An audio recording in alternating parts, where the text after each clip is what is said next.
10 জন সেরা ক্রিকেটার যারা এই বছর আইপিএল এ কোটি কোটি টাকা নিয়ে চলে গেলো বাড়িতে, টাকার বস্তা নিয়ে গেছে যেসব ক্রিকেটার, সেই সব ক্রিকেটার সম্বন্ধে আজকে আমরা কথা বলতে চলেছি। সেরা 10 জন।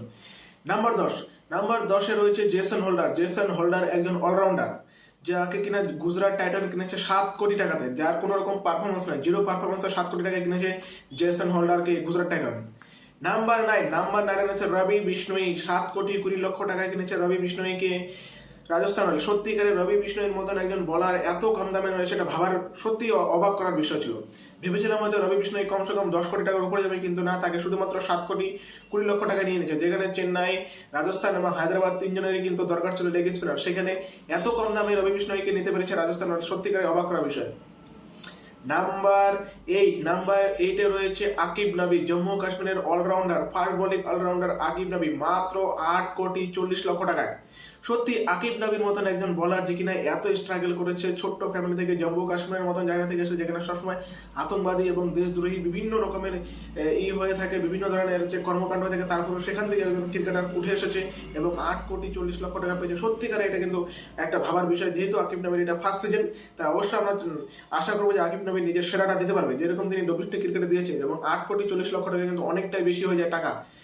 এরপরে রয়েছে নাম্বার 8 এ রয়েছে জশ ইংলিশ, যাকে কিনা শুধুমাত্র 4 ম্যাচের জন্য উপস্থিত রয়েছে এই বছর।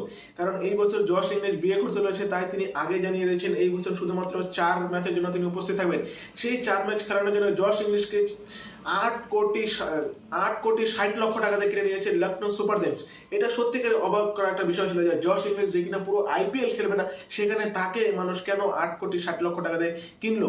যেখানে জনি ব্রেস্টোর মতন, জিমি স্মিথের মতন ব্যাটসম্যানরা আনসোল্ড গিয়েছে, যেখানে ডেভিড কনওয়ের মতন উইকেট কিপাররা আনসোল্ড গিয়েছে, সেখানে কিন্তু জশ ইংলিশকে 8 কোটি 60 লক্ষ টাকাতে কিনেছে। এটা সত্যিকার অবাক করার বিষয়। নাম্বার 6 এ রয়েছে বাংলাদেশের মুস্তাফিজুর রহমান।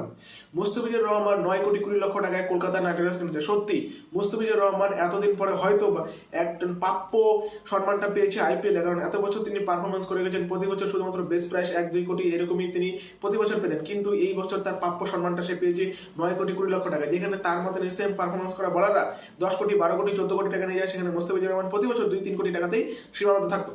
কিন্তু এই বছর মুস্তাফিজুর রহমান তার প্রাপ্য টাকাটা সে পেয়েছে 9 কোটি 20 লক্ষ টাকা। এখন দেখা যাক মুস্তাফিজুর রহমান আইপিএল এ কিরকম ভাবে চান্স পায় এবং কিরকম ভাবে নিজের সুযোগটাকে কাজে লাগায়, সেটা হচ্ছে দেখার বিষয়।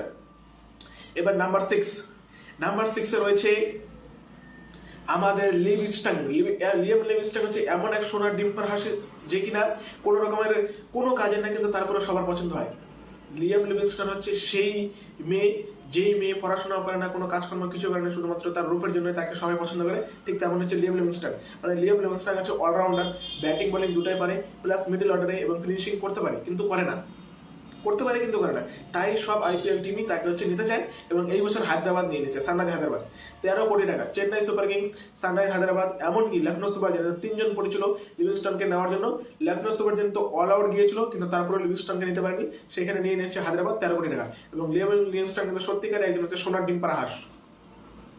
এবার হচ্ছে নাম্বার 4 এ রয়েছে প্রশান্ত বীর, নতুন ডোমেস্টিক ক্রিকেটার, যে কিনা উত্তরপ্রদেশের হয়ে ডোমেস্টিক ক্রিকেট খেলে।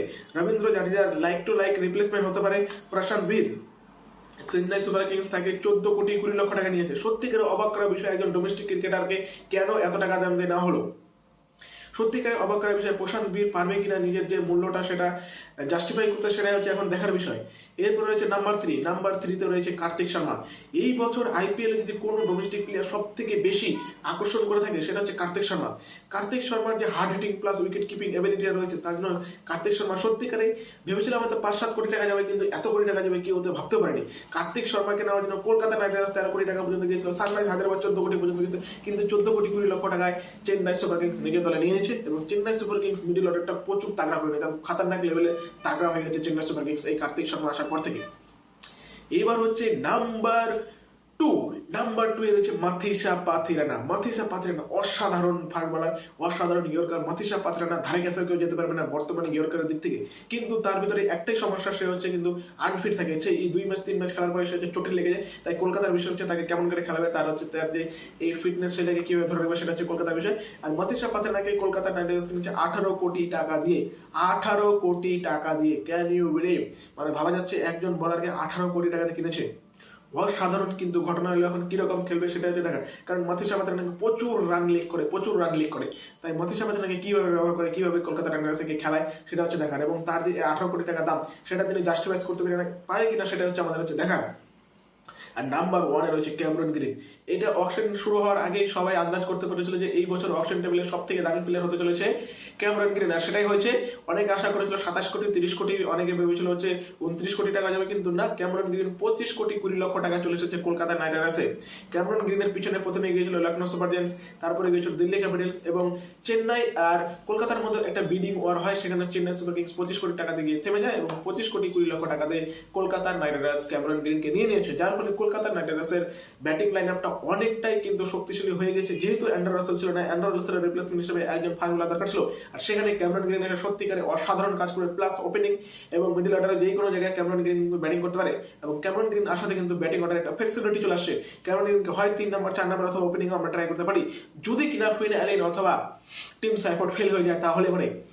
এই ছিল টপ 10 সেরা 10 জন বিদেশি প্লাস দেশীয় ক্রিকেটার যারা কিনা এই বছর আইপিএল এ সব থেকে বেশি টাকা ইনকাম করেছে। আবার বলে দিই, নাম্বার 10 জেসন হোল্ডার, নাম্বার 9 রবি বিষ্ণবী, নাম্বার 8 আকিব নবী, নাম্বার 7 হচ্ছে Josh English, number 6 Mustafizur Rahman, number 5 Livingstone, number 4 রয়েছে প্রশান্তবীর, নাম্বার 3 তে রয়েছে কার্তিক শর্মা, নাম্বার 2 এ রয়েছে মাথিসা পাথিরানা এবং নাম্বার 1 এ ক্যামেরন গ্রিন। এই 10 জনের মধ্যে কার টাকাটা দেখে আপনি সব থেকে বেশি অবাক হয়ে গেছেন, এবং মনে হচ্ছে যে একে সব বেশি টাকা দিয়ে ফেলেছে, এতটা প্রাপ্য ছিল না, একে আরো কম দামে কেনা উচিত ছিল? আমার মনে হচ্ছে দুই যে দেশীয় ক্রিকেটার রয়েছে, বিশেষ করে প্রশান্ত বীর এবং কার্তিক শর্মা, যেহেতু এরা এখনো নতুন, এরা এখনো সেইভাবে আইপিএল এখনো আসেনি, আইপিএল এর পেশা জানে না, আইপিএল এর খেলার যে পরিবেশ সেটাও জানে না, তাই আমার মনে হচ্ছে এদের দুজনকে কম 5 থেকে 7 কোটি টাকা হলেই ভালো হতো, কিন্তু এদের 14 কোটি টাকা সত্যিকারই অনেক বেশি। এখন দেখা যায় বিষয় হচ্ছে এরা এই টাকাটাকে জাস্টিফাই করতে পারে কি পারে না। ভিডিও যদি ভালো লাগে অবশ্যই একটা লাইক করবা এবং কমেন্ট করে নিজের মতামত জানাবা, আর যদি চ্যানেল নতুন হয়ে থাকে তাহলে অবশ্যই চ্যানেলটিকে সাবস্ক্রাইব করে পাশে থাকবা, গরিবের ভালো করবা। ধন্যবাদ।